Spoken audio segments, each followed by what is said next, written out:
Bonjour à tous, bienvenue à ce webinaire aujourd'hui sur les problématiques familiales entre la France et la Suisse. Nous sommes dans les locaux de FamilyLinks pour présenter ce webinaire avec Gabrielle Gaudret, élève avocate du cabinet, et donc moi-même, Céline Richard, associée du cabinet FamilyLinks, qui est complètement dédié aux problématiques familiales et particulièrement orientée sur le droit international de la famille. Donc, notre webinaire du jour fait suite à un précédent webinaire que nous avons organisé en janvier dernier sur l'expatriation aux Émirats arabes unis. Et notre objectif aujourd'hui est d'appréhender toutes les questions phares de nos expatriés ou futurs expatriés suisses, dont les enjeux de l'expatriation ne sont pas toujours anticipés et parfois sont découverts au moment où les problèmes surviennent. Les différents sujets abordés aujourd'hui seront le mariage et la question du contrat de mariage, donc l'anticipation, également les problématiques liées au divorce et à la séparation, et ainsi que la question des piliers suisses, qui est vraiment un point juridique original et très intéressant à aborder entre la France et la Suisse.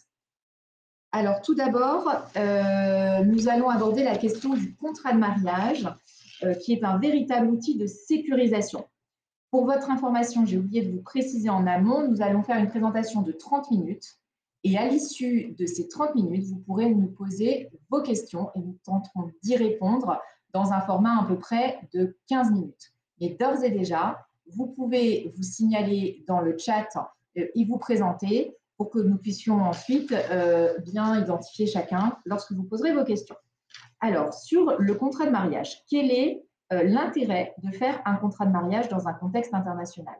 L'intérêt de faire ce contrat est encore plus important dans un contexte international parce que votre famille va voyager hors frontières, s'installer dans des pays dans lesquels vous ne connaissez pas forcément le régime matrimonial, et sans le savoir, vous pourrez avoir aussi une mutabilité automatique de votre régime matrimonial à défaut de contrat de mariage. Pour bien comprendre l'importance et l'intérêt du contrat de mariage, j'aime faire le parallèle entre la préparation que l'on peut avoir dans le cadre d'un mariage religieux avant de s'engager et de passer devant un prêtre. C'est à peu près la même chose avant un mariage civil. Je trouve toujours qu'au-delà du contrat de mariage, la préparation que peuvent avoir les futurs époux pour se poser les questions de quelle va être l'organisation matérielle de la famille, qui va financer, comment est-ce que l'on va s'organiser, permet de pouvoir anticiper et de trouver des solutions dans un contexte sécurisant d'anticipation. Les questions liées au régime matrimonial, que sont-elles? Quand on se pose la question du régime matrimonial, en réalité, on répond à la question de la répartition des biens, qui va être propriétaire de quoi, des pouvoirs de gestion de chacun des époux, des droits des créanciers sur les biens des époux, en d'autres termes, quels biens les créanciers peuvent saisir en cas de dette, et c'est également la question de la solidarité des dettes. Donc, établir un contrat de mariage va permettre aux époux de choisir leur régime matrimonial par rapport à des critères spécifiques liés à leur situation familiale, par rapport notamment à leur âge, à leurs activités professionnelles. Si par exemple l'un des deux est entrepreneur et qui va prendre des risques, il va peut-être vouloir privilégier un régime de séparation de biens pour protéger son conjoint.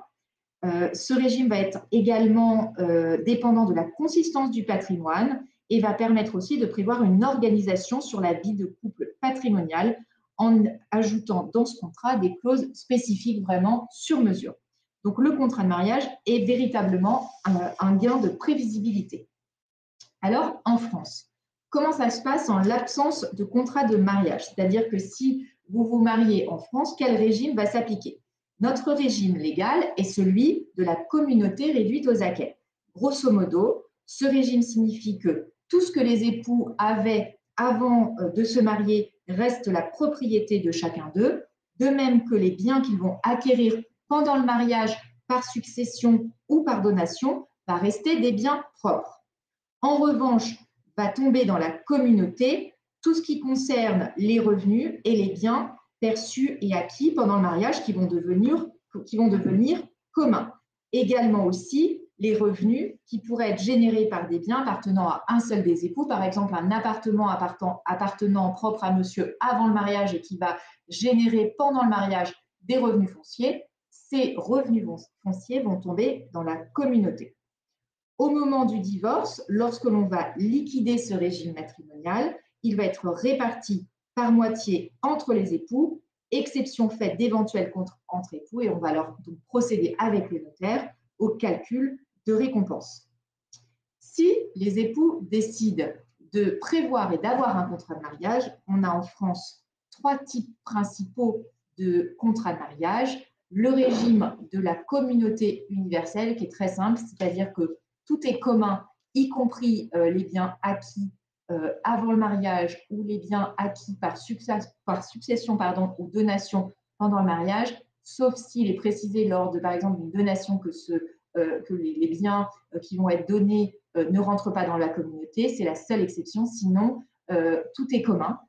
Le deuxième régime très utilisé en France est celui de la séparation de biens. Et enfin, le régime de la participation aux acquets que les Suisses connaissent relativement bien.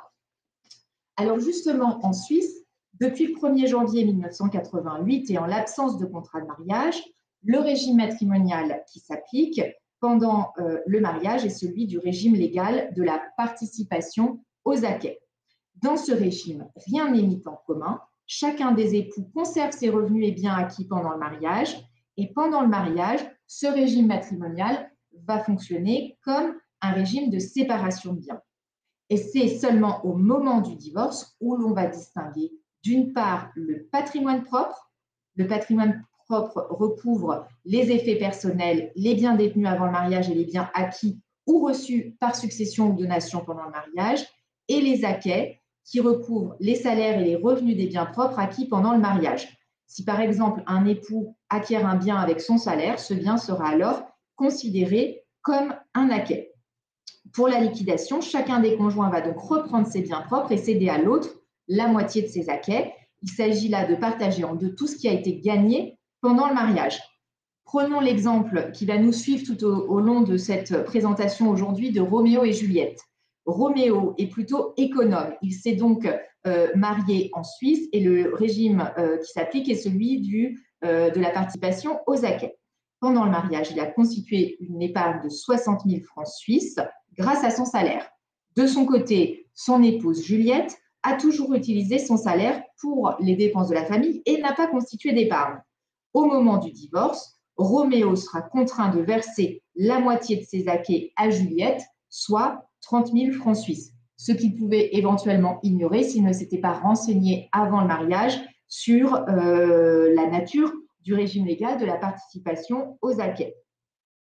Point de vigilance, les conjoints peuvent décider d'aller devant un notaire pour modifier la répartition lors de la liquidation. Par exemple, ils pourront convenir que seulement le quart des acquets pourra être partagé. Si les époux en Suisse décident de conclure un contrat de mariage, ils peuvent décider de choisir parmi deux types de régimes conventionnels que l'on vient d'aborder.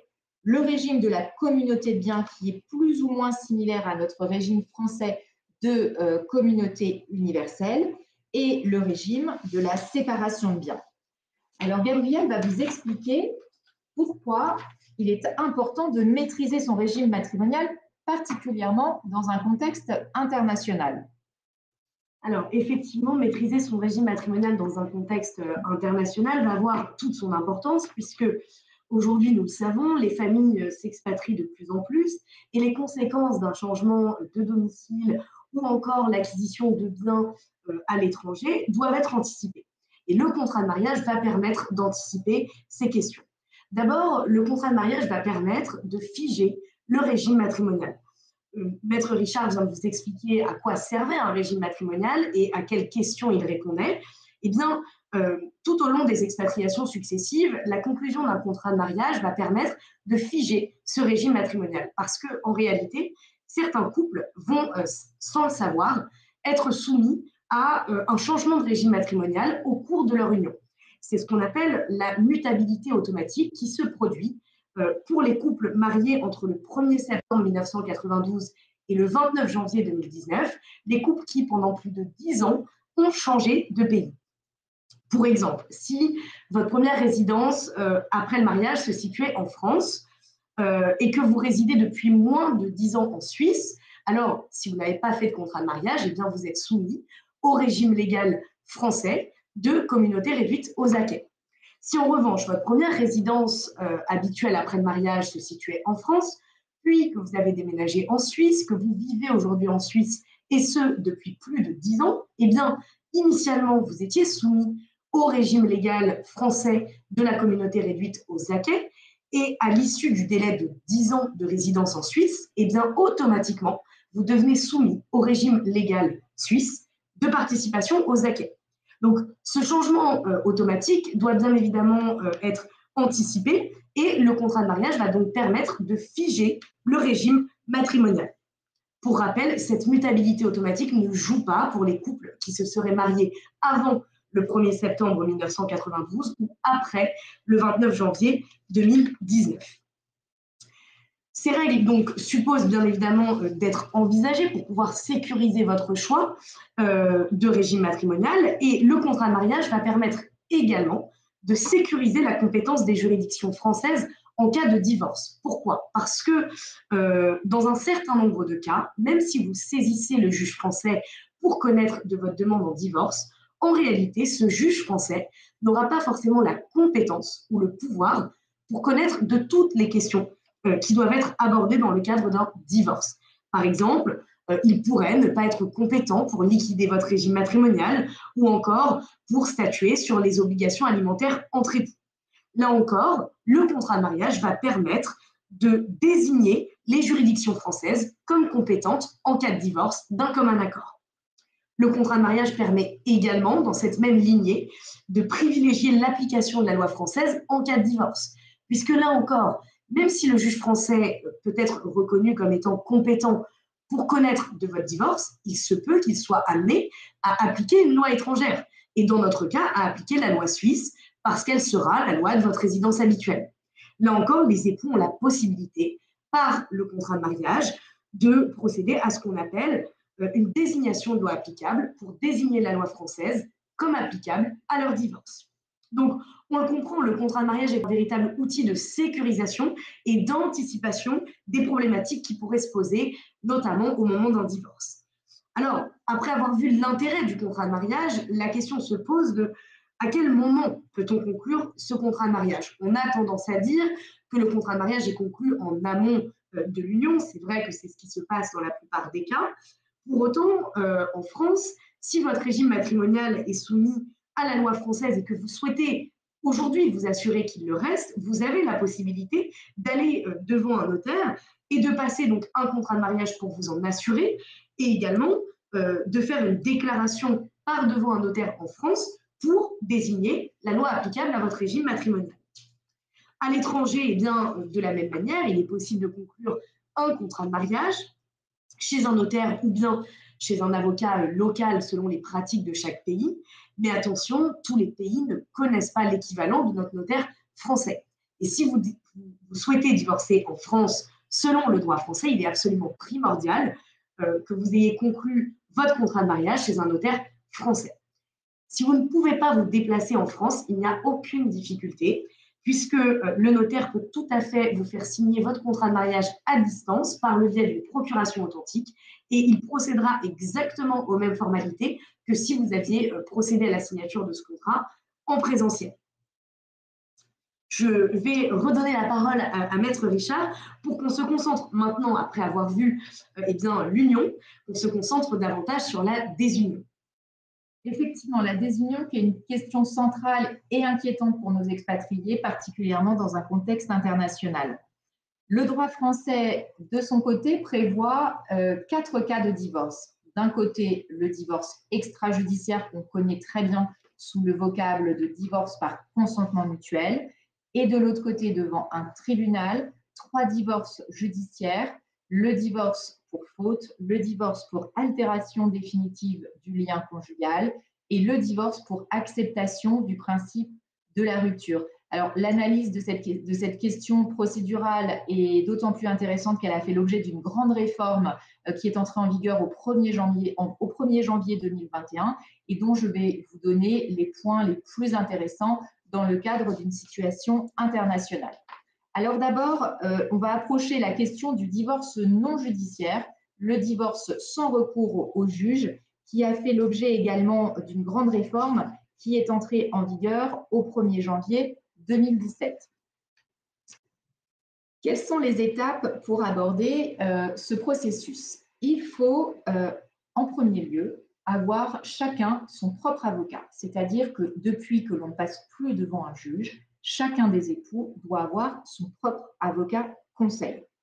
Donc, il doit être éclairé par un avocat spécialisé en droit de la famille qui vont se rapprocher et qui vont tenter autant que faire se peut de trouver des points d'accord sur les mesures définitives qui concernent à la fois les époux et à la fois les enfants mineurs avec les questions relatives à l'autorité parentale, la prise en charge financière, mais également les questions qui concernent les enfants majeurs lorsque ceux-ci ne sont pas autonomes financièrement.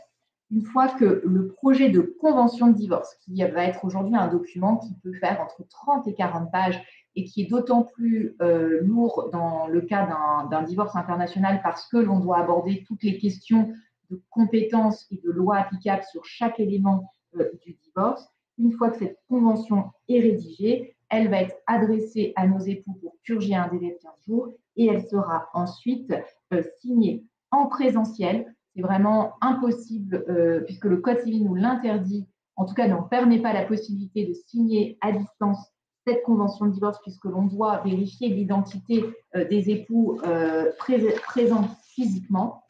Et cette convention de divorce va être ensuite déposée au rang des minutes d'un notaire qui va nous donner une attestation de dépôt au rang de ces minutes. Et avec cette convention de divorce et l'attestation de dépôt du notaire, nous allons pouvoir transcrire la mention du divorce sur votre état civil.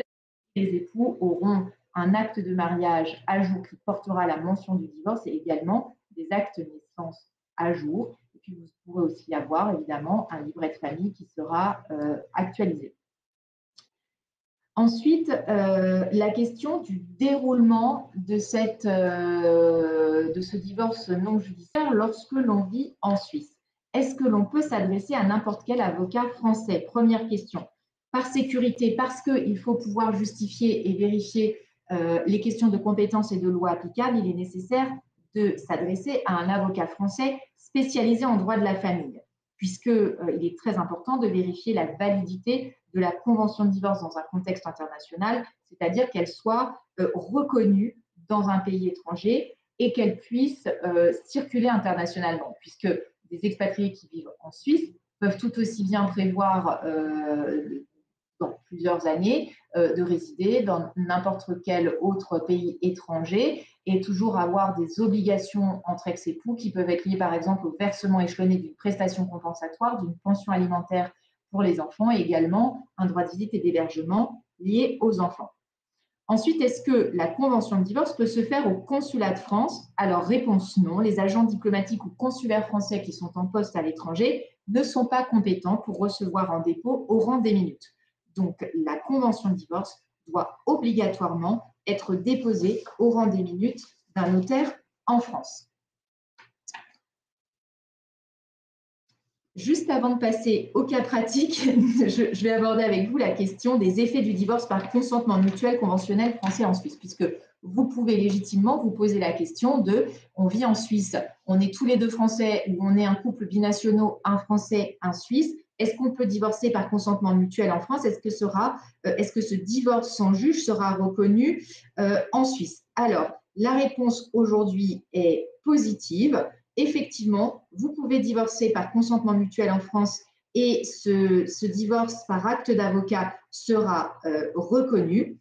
Pour la Suisse, il suffira de transmettre à l'état civil la convention de divorce avec l'attestation notariée de dépôt et l'acte de mariage qui porte transcription du divorce. Seule petite précision, en présence d'enfants mineurs, il est impératif que les enfants dotés de discernement, donc c'est-à-dire globalement les enfants qui ont plus de 6 ans, qui sachent en tout cas écrire, remplissent et signent une attestation selon laquelle ils expliquent qu'ils ne souhaitent pas être entendus par un juge pour être auditionnés, puisque évidemment, quand on ne passe pas devant un juge, la question du droit de visite et d'hébergement aura été réglée amiablement entre les parents. Donc, il est important de vérifier que tout est en ordre du côté des enfants et que personne ne souhaitait être entendu. Alors, je vais prendre un petit cas pratique avec Roméo et Juliette pour vous expliquer concrètement comment se passe ce divorce par consentement mutuel. Roméo et Juliette se sont mariés il y a 4 ans en France, à Paris, et ils vivent désormais en Suisse.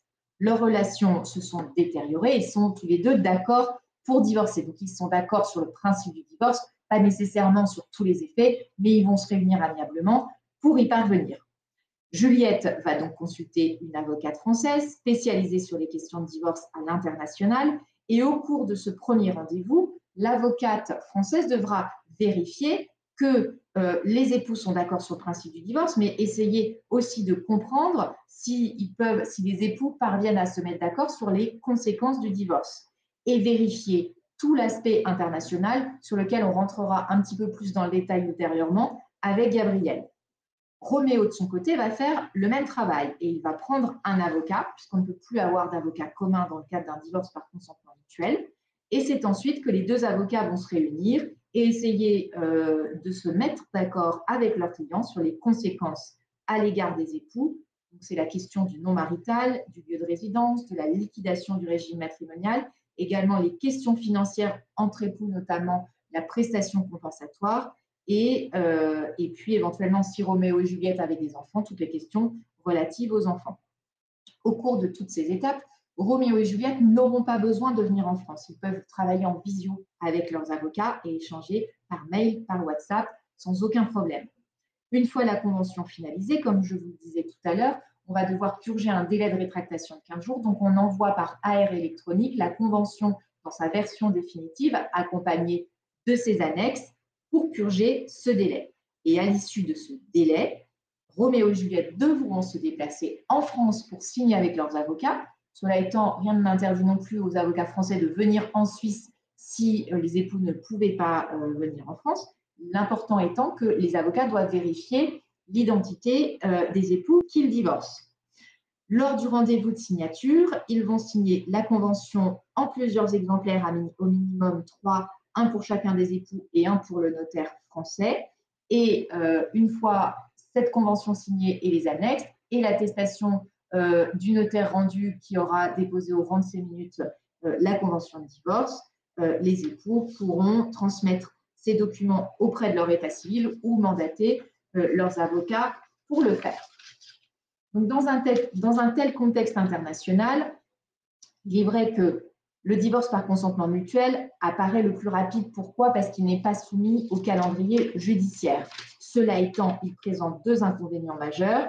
Le premier, c'est qu'il doit obligatoirement se dérouler en présence des époux qui doivent venir signer. Et également, ce divorce par consentement mutuel pose la difficulté de la reconnaissance et de l'exécution à l'étranger, puisque s'il est reconnu en Suisse, il ne le sera pas forcément automatiquement dans un autre État.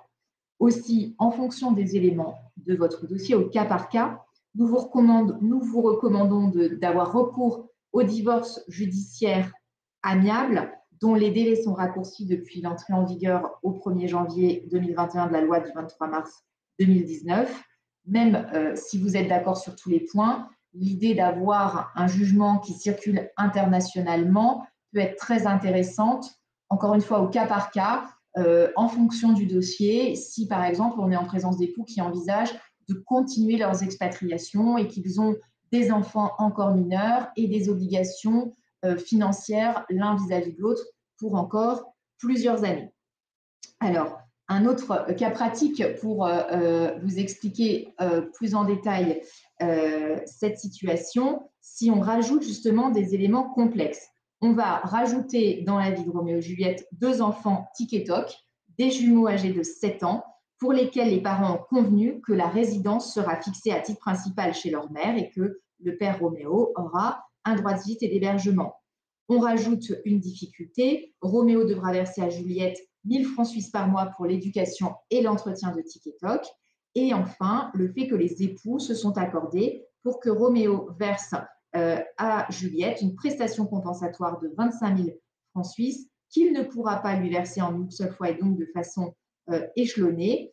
Et donc, on aura la difficulté d'être certain qu'en cas de non-exécution, Juliette puisse avoir une voie de recours pour recouvrer les sommes dues. Dans ce cadre-là, avec ces éléments de complexité, on va recommander de faire homologuer par un juge aux affaires familiales français la convention de divorce de nos époux. Donc, on va saisir le juge français par une requête conjointe et lui demander d'homologuer tous les points d'accord. Dans ce contexte, Roméo et Juliette, contrairement au divorce par consentement mutuel, n'auront pas besoin de venir en France. Ils seront représentés par leurs avocats, donc aucune audience devant le juge. Et une fois le jugement rendu, ils auront une véritable décision de justice qui pourra circuler non seulement en Suisse, mais également dans d'autres États. Donc, ça nous permet d'avoir une solution beaucoup plus sécurisante. Gabriel va également maintenant vous expliquer la teneur des divorces judiciaires en France et avec un aspect suisse. Oui, donc sur les règles procédurales cette fois-ci qui vont s'appliquer aux divorces contentieux, comme vous le disait Maître Richard, la loi du 23 mars 2019 a profondément réformé notre procédure de divorce à la française dans la perspective d'en réduire les délais. Aujourd'hui, comment se passe un divorce contentieux en France? Eh bien, les divorces judiciaires suivent la procédure suivante. On a d'abord la demande en divorce. Donc, la procédure de divorce débute directement par une demande introductive d'instance, c'est-à-dire que les époux ont immédiatement accès au juge et formellement, cette demande, eh bien, c'est soit une assignation en divorce lorsqu'elle émane d'un seul époux, soit une requête conjointe lorsqu'elle est formée par les deux époux. Et puis ensuite, va se tenir ce qu'on appelle l'audience d'orientation et sur mesure provisoire. Le juge va là tenir dès le début de la procédure une audience au terme de laquelle il va déterminer ce qu'on appelle les mesures provisoires qui auront vocation à s'appliquer pendant tout le temps de la procédure jusqu'au prononcé du divorce définitif. Il y a donc 3 divorces judiciaires et contentieux qui sont prévus par notre Code civil français. Le divorce pour acceptation du principe de la rupture, dans ce cas-là, cela signifie que les époux sont d'accord sur le principe du divorce, ils sont d'accord pour divorcer, mais ils ne sont pas d'accord sur les conséquences du divorce, notamment entre eux ou à l'égard des enfants. Ensuite, nous avons le divorce pour altération définitive du lien conjugal. Cette procédure est possible si les époux sont séparés depuis au moins 1 an, au moment où le juge va être amené à statuer sur le divorce définitif. Donc, c'est une condition qui est remplie assez aisément. Et le divorce pour faute, qui va permettre de faire constater par le juge un manquement aux obligations et aux devoirs nés du mariage. Lorsqu'on est dans le cadre d'un divorce contentieux, dans le cadre d'un contexte international, il faut comprendre que vont être amenés à s'appliquer ce qu'on appelle les règles de conflit de juridiction et de conflit de loi applicable. Donc là, c'est très important parce que si on divorce et qu'on est un couple qui présente des éléments d'accroche avec l'international, par exemple, nous n'avons pas la même nationalité ou bien nous résidons dans un pays différent de celui de notre nationalité, eh bien, plusieurs textes juridiques vont coexister. Des textes nationaux, des textes binationaux, des textes internationaux. En bref, il est parfois compliqué de s'y retrouver. Et c'est pour cela qu'il est nécessaire de se faire accompagner par par un avocat, spécialisé sur ces questions de divorce à l'international. Dans un contexte international, il y a toujours 2 questions à se poser. La première question, c'est quelles sont les juridictions compétentes? En d'autres termes, quel juge est compétent? La deuxième question, c'est quelle est la loi applicable? Quelle loi le juge saisi va-t-il appliquer? Donc, pour connaître ces règles de conflit de juridiction et de loi applicable, nous aimons bien représenter ça comme une commode. Dans cette commode, vous avez d'un côté 3 tiroirs. Ces 3 tiroirs, ils vont correspondre aux conséquences du divorce entre époux. Donc, on aura un premier tiroir qui concerne les causes du divorce, un deuxième tiroir qui concerne les obligations alimentaires entre époux, donc la question de la pension alimentaire, de la prestation compensatoire, et un dernier tiroir qui concernera la liquidation du régime matrimonial entre époux. À côté, on va avoir 2 autres tiroirs qui, quant à eux, concernent les conséquences du divorce à l'égard des enfants, avec un premier tiroir qui est relatif à la responsabilité parentale, les questions d'autorité parentale, de résidence, de droit de visite et d'hébergement, et un deuxième tiroir qui concerne les obligations alimentaires des parents à l'égard des enfants et donc la contribution à leur entretien et leur éducation. Il faut se dire que pour ouvrir chacun de ces tiroirs, il faut trouver un code à 2 chiffres. Le premier chiffre va correspondre à la juridiction compétente, le deuxième chiffre va correspondre à la loi applicable. Et donc, avant de saisir tel ou tel juge, il est indispensable de vous rapprocher d'un avocat spécialisé sur ces questions afin d'étudier ensemble le juge compétent et la loi applicable pour bien évidemment aller saisir la juridiction qui sera la plus intéressante pour protéger vos intérêts. Alors, juste un petit point d'information qui est très important pour nos expatriés qui pourraient avoir la possibilité de saisir à la fois le tribunal français, souvent Paris parce que c'est le tribunal des expatriés, ou le tribunal suisse, c'est de faire une sorte d'audit de la situation avec un avocat spécialisé en droit international. Et c'est ce qu'on fait souvent, c'est-à-dire que les gens nous appellent pour nous dire voilà, voilà ma situation, qu'est-ce que je fais? Je saisis, est-ce que je divorce amiablement? Quel est mon risque si on n'arrive pas à se mettre d'accord? Est-ce que je saisis en France? Est-ce que je saisis en Suisse?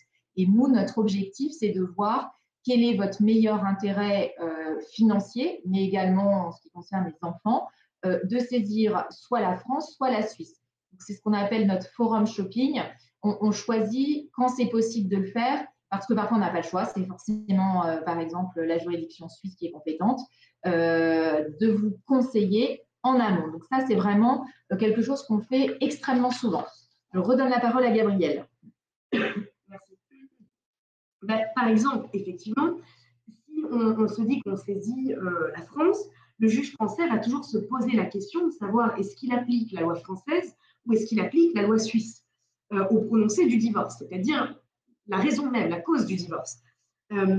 Et il se demandera s'il peut divorcer les époux au regard des cas de divorce prévus par la loi française ou au regard des cas de divorce prévus par la loi suisse. Donc, pour exemple, si les époux résident toujours ensemble en Suisse, eh bien, le juge français sera contraint d'appliquer la loi suisse. Si les époux résident séparément depuis moins d'1 an et qu'au moins l'un d'eux réside encore en Suisse, là encore, notre juge français appliquera la loi suisse. Si les époux résident séparément depuis plus d'1 an ou depuis moins d'1 an, mais qu'ils ont tous les deux quitté la Suisse, eh bien, dans ce cas-là, le juge français devra appliquer la loi de la nationalité des 2 époux, soit la loi de la nationalité commune des époux ou la loi française si les époux n'ont pas la même nationalité. Donc, cette question de loi applicable doit bien évidemment se poser au plus tôt parce que les cas de divorce entre la France et la Suisse sont sensiblement les mêmes, mais divergent sur certains aspects. La Suisse connaît également le divorce pour acceptation du principe de la rupture, dans lequel les époux sont d'accord sur le principe du divorce, mais ne sont pas d'accord sur ses conséquences. La Suisse connaît, comme la France, le divorce pour altération définitive du lien conjugal, mais attention, en Suisse, le délai requis pour pouvoir divorcer pour altération définitive du lien conjugal est une séparation d'au moins 2 ans. Là où en France, on est sur un délai d'1 an, c'est ce qu'on disait juste avant. Et enfin, il existe également en Suisse le divorce pour faute, qui permettra d'introduire une procédure de divorce sans attendre le délai de séparation de 2 ans. Alors, après avoir vu comment se déroule une procédure contentieuse, ce qui nous intéresse là encore, comme pour le divorce par consentement mutuel tout à l'heure, c'est d'être certain que ce divorce contentieux français sera reconnu en Suisse. Est-ce que la Suisse reconnaît notre divorce français prononcé par un juge? La Suisse et la France ont tous deux signé plusieurs conventions qui fixent cette reconnaissance et cette exécution dans l'un ou l'autre des pays. Donc, en ce qui concerne le prononcé du divorce, notamment les obligations alimentaires, aucune difficulté, les décisions françaises sont applicables sur le territoire suisse en application de la Convention de Lugano. En matière de garde d'un mineur ou de droit de visite et d'hébergement, là encore, les décisions françaises vont être applicables sur le territoire suisse. Attention, à la condition que l'enfant ait eu la possibilité d'être entendu s'il le souhaitait. Cependant, et comme le disait Maître Richard tout à l'heure, pour faire exécuter une décision rendue par un juge français sur le territoire suisse, il faudra saisir le juge suisse d'une demande de reconnaissance du jugement rendu par le juge français pour s'assurer que notre divorce judiciaire français circule efficacement en Suisse. Là encore, pour faciliter toutes ces explications assez théoriques, on va mettre ça en lumière dans un cas pratique. On reprend nos époux, Roméo et Juliette, mais cette fois-ci, c'est le drame. Seule Juliette est d'accord pour divorcer. Roméo, quant à lui, refuse toute discussion. Il refuse d'entendre parler de divorce, malgré le fait qu'il soit séparé en réalité depuis 2 ans, depuis plus de 2 ans même, avec Juliette. Juliette n'a pas d'autre choix que d'entamer cette procédure de divorce toute seule. Elle va donc prendre contact avec un avocat français spécialisé en matière de divorce à l'international. Elle rencontre donc une avocate française. Elles vont ensemble faire un état des lieux de la situation du couple. Elles vont réaliser ce fameux audit de droit international privé pour voir s'il est plus intéressant pour Juliette d'aller saisir le juge français ou de saisir le juge suisse. Elle va ensuite délivrer une assignation à Roméo. Roméo, lorsqu'il va recevoir cette assignation en divorce, ne va pas avoir d'autre choix en principe que de prendre lui aussi un avocat. Il prendra donc en principe un avocat français, puisqu'ils sont attraits devant les juridictions françaises. Le juge va donc convoquer Roméo et Juliette à une audience d'orientation et sur mesure provisoire, et le juge fixera les mesures provisoires qui auront vocation à s'appliquer pendant toute la procédure. Vont être abordées toutes les questions relatives à la résidence des époux, les questions relatives aux enfants s'il y a des enfants mineurs, et également, Juliette fera avec son avocate les demandes à titre définitif, c'est-à-dire ce qu'elle envisage après la séparation définitive du couple. Entre-temps, les avocats vont bien évidemment échanger des conclusions pour formuler les demandes respectives de chacun de leurs clients. Et pendant toute cette procédure, les époux ne sont pas obligés de venir en France. Ils peuvent s'entretenir à distance avec leurs avocats. Et le jour de l'audience de plaidoirie, ils n'auront pas besoin de venir non plus puisqu'ils sont représentés par leurs avocats français. À l'issue de cette procédure, le juge français rendra un jugement de divorce qui, là encore, pourra circuler efficacement dans l'ensemble des pays. Après donc avoir vu le divorce contentieux et le divorce non contentieux, Maître Richard va revenir sur cette fameuse question des piliers suisses, très particulière à la Suisse. Alors oui, on va aborder la question des piliers suisses, mais de façon rapide pour que l'on puisse avoir un temps de questions-réponses, puisque le temps passe extrêmement vite, et ce d'autant que vous connaissez en étant expatrié en Suisse à quoi correspondent ces 3 piliers. Donc, on a repris sur le PowerPoint, effectivement, le premier pilier qui est dit rente AVS ou assurance invalidité, qui est obligatoire, y compris pour les indépendants et les inactifs, et qui garantit un minimum vital. Le deuxième pilier, on va voir qu'il pose beaucoup de questions en cas de divorce, dit de prévoyance professionnelle, qui est obligatoire pour les salariés ayant des revenus supérieurs à 22 050 francs suisses par an, et seule une partie du salaire est soumise à cotisation, point de précision. Et enfin, le troisième pilier qui est dit de prévoyance individuelle et qui est fondé sur l'épargne volontaire des assurés et qui est donc facultatif. Alors, à la différence de la France, la Suisse ne verse pas automatiquement une rente mensuelle puisque les assurés peuvent opter pour soit une rente mensuelle, soit un versement en capital ou encore combiner les deux. Peu importe la forme, vous le savez, la libération du capital ou le versement de la rente est fiscalement imposé, mais il faudra dans tous les cas avoir l'accord écrit du conjoint si une partie du deuxième pilier est versée sous forme de rente, et c'est là où les difficultés peuvent commencer. Je vais y revenir. Chaque personne qui réside en Suisse peut connaître, comme en France, le montant du capital qui figure sur chacun de ces piliers, et c'est là où les Français peuvent également, eux, connaître le montant de leur pension de retraite mensuelle. Concernant le deuxième pilier, il peut être retiré de manière anticipée avec l'accord du conjoint qui est dans la grande majorité des cas évidemment donné, et ce qui permet notamment à l'assuré de pouvoir acquérir son propre logement ou, en cas de départ définitif de la Suisse vers un pays hors UE, de pouvoir donc débloquer des fonds.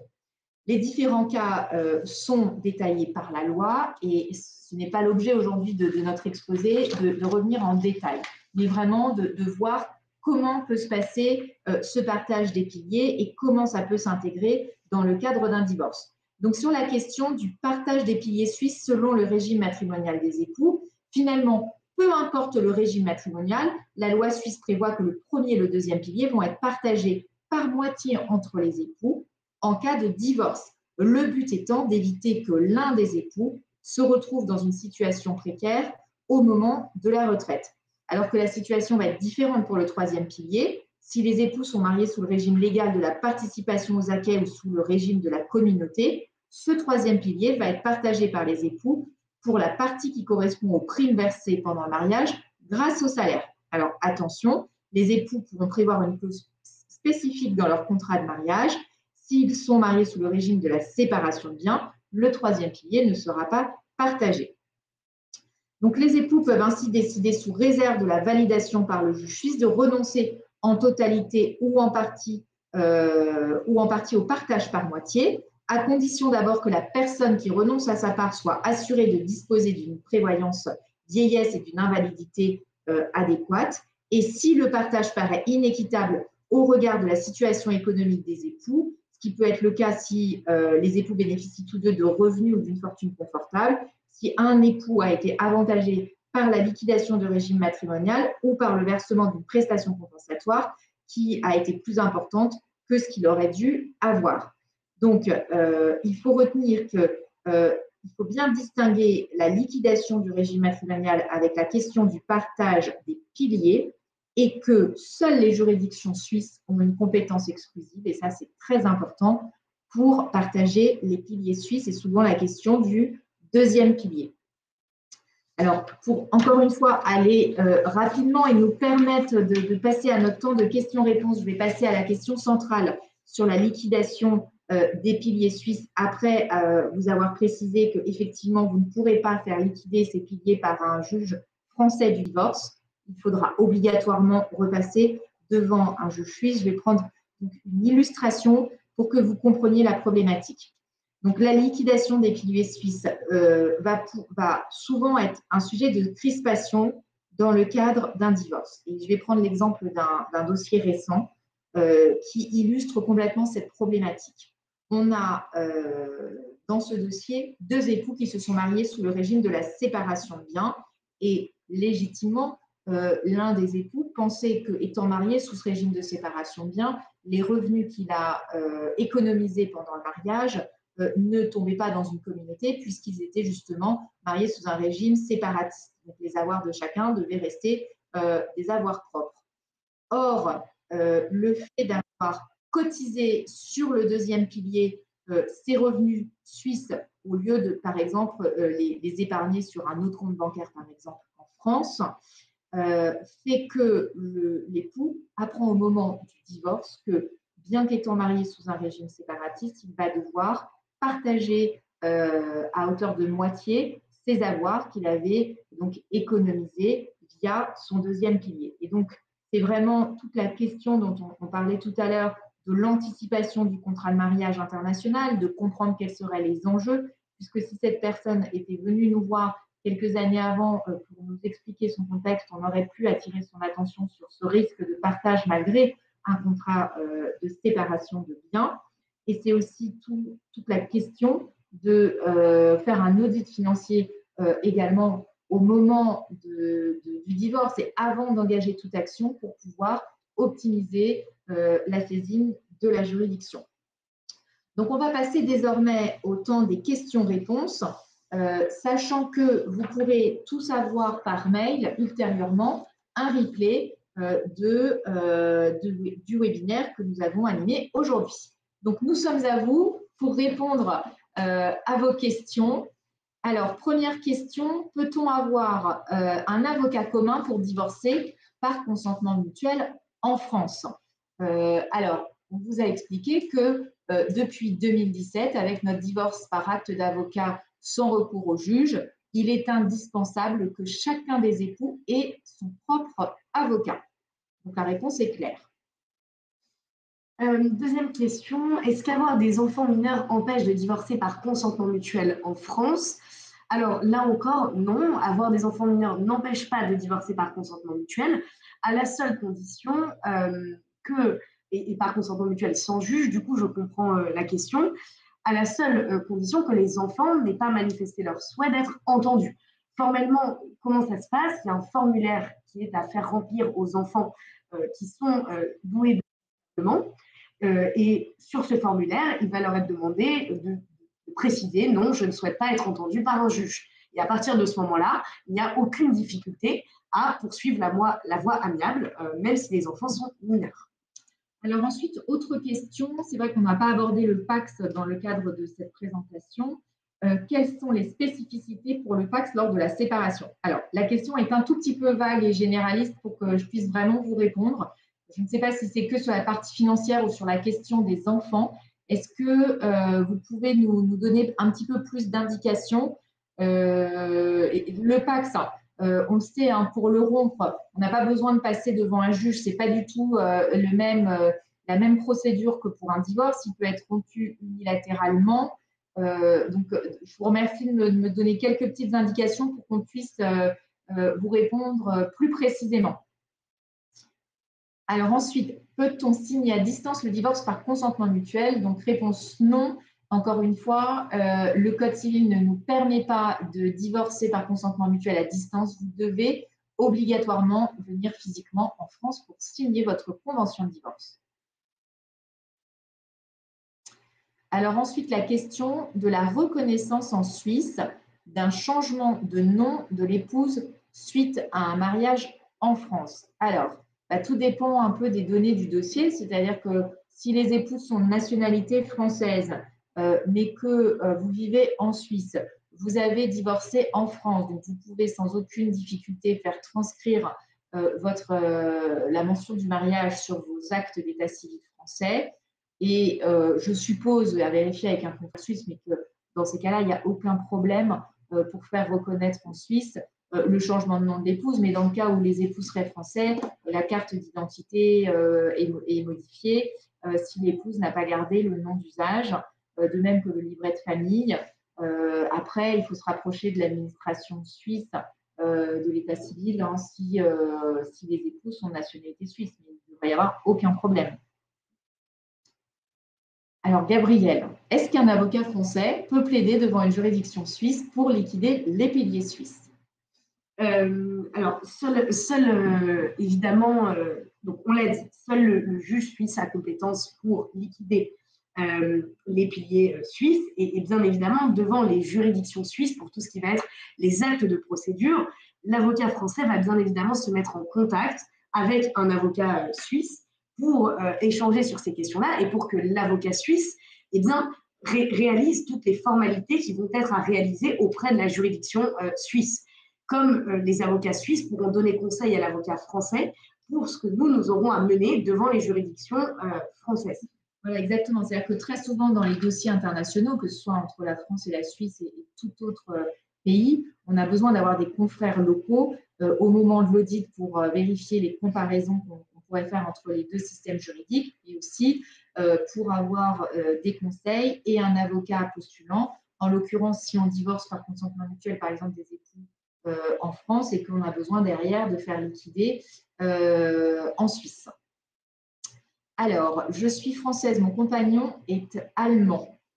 Nous nous marions en Suisse et allons faire un contrat de mariage. Cela fixe-t-il notre mariage selon le régime matrimonial suisse ou reste-t-on soumis au régime français et allemand? Eh bien, c'est ça le bonheur d'anticiper les choses et de choisir son contrat de mariage, c'est que vous allez pouvoir faire le choix du régime le plus adapté à votre future situation matrimoniale et donc choisir un régime en fonction de vos objectifs. Voilà, donc c'est plutôt une très bonne nouvelle. Donc, vous n'êtes pas limité à choisir le régime matrimonial du pays dans lequel vous allez vous marier. Alors, autre question, si l'un travaille en Suisse, si l'un travaille en France et l'autre en Suisse, est-ce que les piliers 2 et 3 devront aussi être partagés lors d'un divorce? Alors, pour vous répondre de façon, je pense que vous devriez prendre contact avec un confrère local. A priori, Si l'un travaille en Suisse et qu'il est marié donc à l'autre qui travaille en France, je dirais qu'il cotise sur des piliers qui quand même doivent être liquidés. Donc j'aurais tendance à dire que oui, il devra quand même y avoir une liquidation des piliers. Mais vraiment, c'est une réponse d'avocat français et je vous conseille de vérifier ça auprès d'un confrère suisse. Gabriel, tu es d'accord avec moi? Oui, j'aurais dit la même chose. Puisque le principe même, c'est le partage de ces piliers sur lequel on est longuement revenu, avec, avec l'idée de ce partage par moitié, sans tenir particulièrement compte de qui travaillait où, en fait. À partir du moment où le pilier s'est développé, c'est le principe de la loi suisse. Voilà, nous vous remercions d'avoir assisté à ce webinaire. Vous allez donc recevoir le replay et vous avez nos adresses mail et les coordonnées du cabinet si vous voulez de plus amples informations, ce qui peut passer par une simple consultation afin de faire un premier état des lieux. Merci beaucoup. Merci à tous. Au revoir. Au revoir.